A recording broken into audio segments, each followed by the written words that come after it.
India England அணிகள் மோதும் முதலாவது டெஸ்ட் போட்டி இன்று தொடங்குகிறது. தோனி தலைமையிலான இந்திய கிரிக்கெட் அணி இங்கிலாந்தில் சுற்றுப்பயணம் செய்து விளையாடி வருகிறது. இரு அணிகளுக்கு இடையேயான 5 டெஸ்ட் தொடரில் முதல் போட்டி இன்று தொடங்குகிறது. இந்த டெஸ்ட் தொடருக்கு முன்பு இந்திய அணி 2-3 நாள் பயிற்சி ஆட்டத்தில் விளையாடியது. இதில் டெர்பிசையர் அணிக்கு எதிராக 5 விக்கெட் வித்தியாசத்தில் இந்தியா வெற்றி பெற்றது. இதனால் இந்திய அணி நம்பிக்கையுடன் களமிறங்குகிறது. இங்கிலாந்து அணியை அதன் சொந்த மண்ணில் வீழ்த்துவது சவாலானது. கடந்த முறை 4 டெஸ்டிலும் தோற்று ஒயிட் வாஷ் ஆன இந்திய அணி தற்போது வெற்றி பெற வேண்டும் என்ற முனைப்புடன் உள்ளது.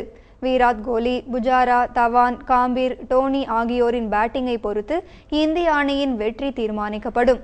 இந்திய அணி கடைசியாக நியூசிலாந்து தொடரில் பிப்ரவரி மாதம் விளையாடியது. இதில் முதல் டெஸ்ட் தோல்வியிலும் 2வது டெஸ்ட் டிராவிலும் முடிவடைந்தது.